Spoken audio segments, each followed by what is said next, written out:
Mary's Catholic Primary School in Birmingham. Earlier this year, we visited the school to see how primary science is taught and, more importantly, how children learn. In the lesson, we saw how Year 6 were encouraged to act as scientists. In small groups, they were asked to make predictions, establish fair tests, and encouraged to work independently to develop their scientific thinking. We followed one of the high flyers of Year 6, Nicole, as she made her way through a science lesson on plants and growing.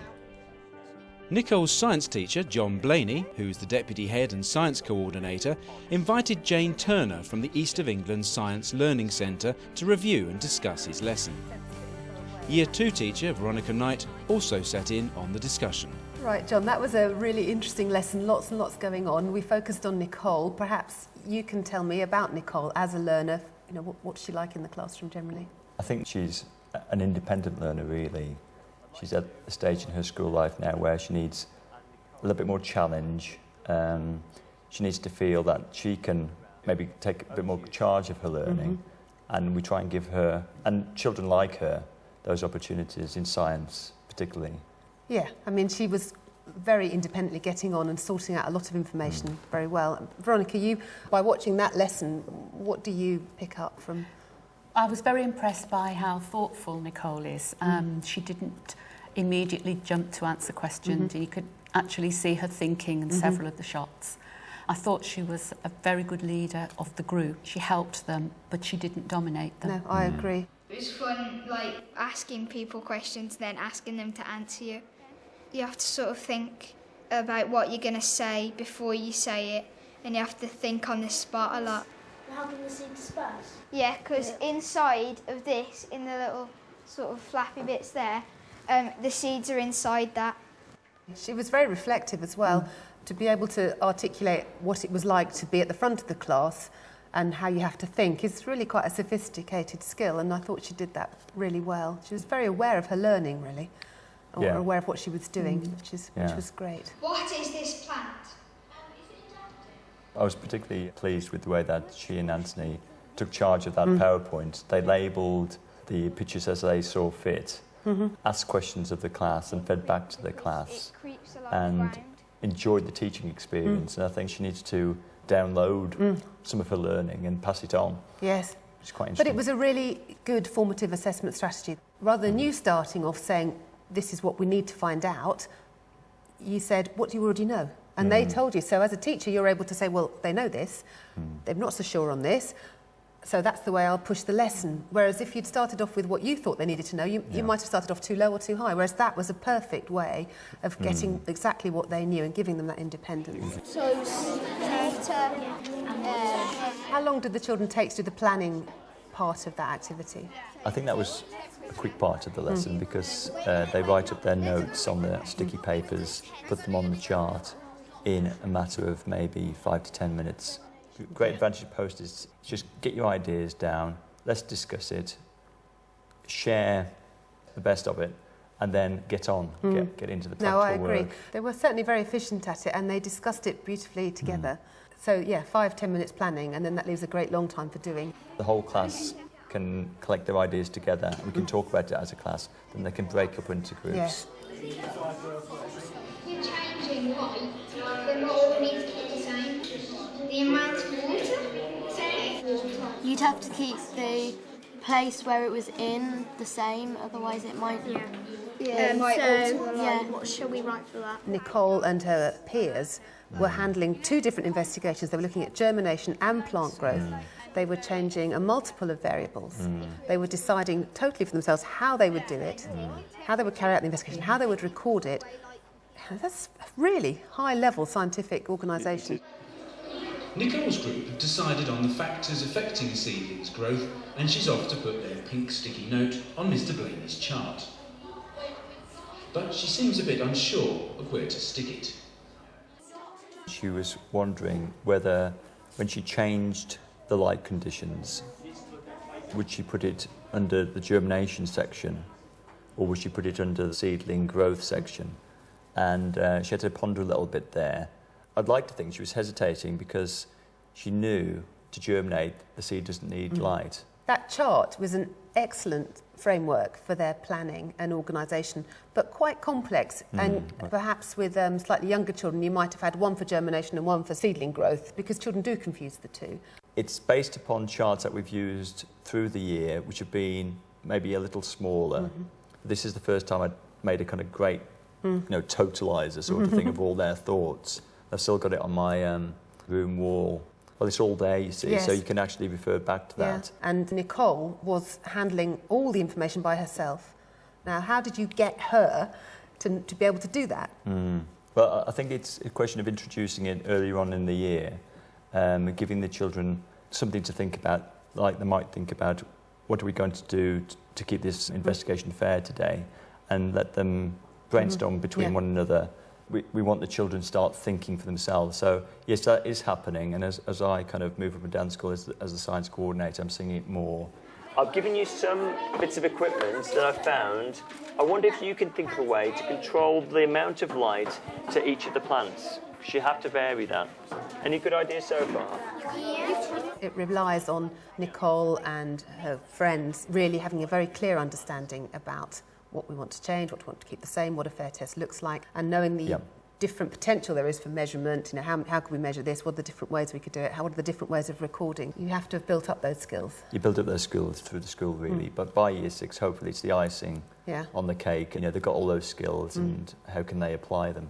I can see a clear progression from the year 2 children to year 6 level.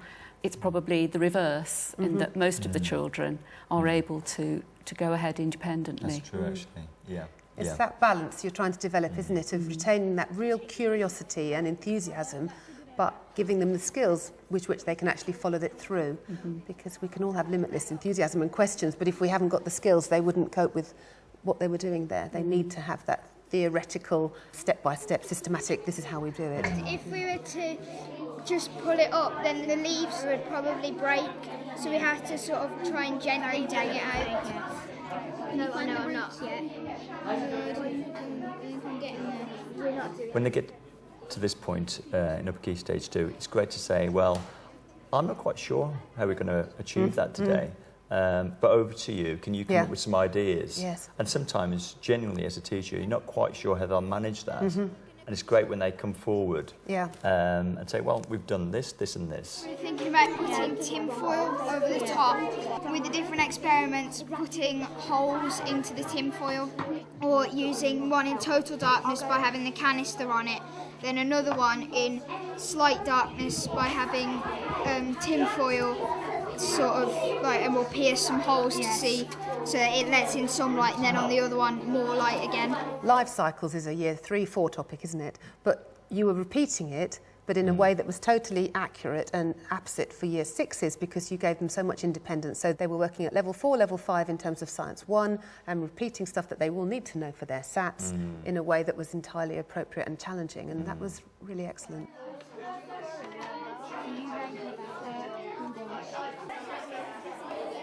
How's it going over here? Sometimes you find that one group works faster than another. If they're all doing the same investigation, then what's the point of going through it, because that group have already finished? So that's a really good way of making sure you had a multiplicity of things going on, but with the same structure. But we'll just put one slot in ours. What made that a good lesson was that there was lots and lots of practical work. Hands-on is what children enjoy and what they remember. Yeah, exactly. And when things go wrong as well. Yeah. Not all the time, but I think when things don't go slightly as they thought it would go, it leaves more questions. Yeah, science does go wrong, and sometimes that's how you learn something new, or it might be that, we're asking children to evaluate not just the outcome, but the process by which they reach that outcome. This one will grow quite tall. We may have to actually change this and make it bigger, but still keep it in complete darkness. This one will grow quite well, because it'll be quite healthy, because it has enough light and it's got everything else. We don't think that this one will grow too well, because it's only got a small bit of light, but it may grow quite quickly upwards because it's searching for the light. Nicole coped really well with that lesson. Was it a challenge? Did she learn anything? I believe she did. She was challenged at various points in the lesson to, first of all, collect some information that she could feed to the class at the beginning. But really, it was within the problem solving of setting up that investigation, the variation of light. She was working with a mixed ability group. Right. And I think she modelled some of her scientific understanding really to them. They were very conscious of the fragility of the plant, and she came up with the idea of pushing it from the end rather than pulling it up by the leaves. Right, now there's one. Yay! Yeah, she definitely learned team skills, and she definitely solved a few problems for us. Yes, she did. I mean, she didn't leave one without any cover on it. They had total cover, minimal and a bit less. They didn't have one open all the time. They didn't question the fact they were going onto the light bank and would have 24-hour light compared with normal conditions. So there were some other areas where she might have been pulled a little further, but that's a good point. Yes. 24-hour lighting is quite an unusual concept, really. But a really good link into, well, how can we eat vegetables at the wrong time of the year, and how do they get flowers early in the spring? What happens? How do commercial growers work? So in terms of broadening the curriculum and to the sort of real-life application, really valuable. You had fast plants there, of those rapid-growing brassicas. You had a light bank. And as Nicole said, Mr. Blaney says, we're young scientists. Well, that makes them feel like a scientist. That's true. So what does science mean to Nicole? To do experiments and think scientifically. I mean, she said scientific thinking, which was just great. Nicole has shown us that she's learnt her science and understands her science through a thinking, doing process. Yeah. You know, all the research says that's how children learn and understand better. We could put all the facts on the board. It would have taken 10 minutes for you to write them up and they copy them down in their book. Factors for germination and plant growth.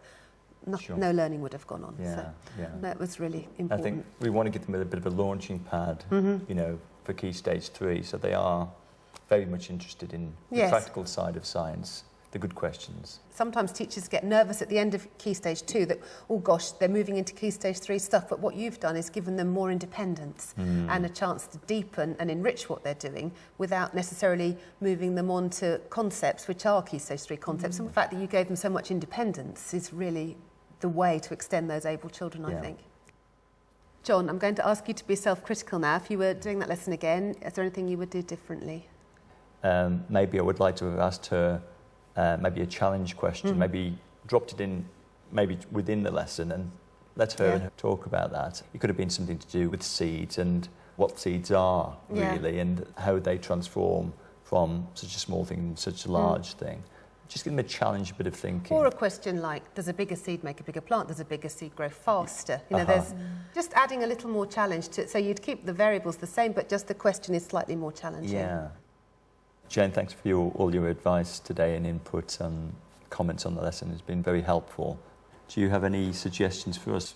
See how we could develop that a little bit further, in which ways? I think there's various ways. I mean, it was great to see using a light bank. I think you could introduce more technology in terms of recording. I think data loggers would be a real asset with those children. Another really nice piece of technology is if you'd had a digital camera, children upload their photos for the plenary and say, well, this is when we were doing this bit and this is where we struggled here. So that works really well, and I think that would have been nice. And as you mentioned earlier, just throwing in some challenging questions, ones that just take them outside of their comfort zone, really. Keep them thinking all the way through. Keep them thinking, yeah. Thank you.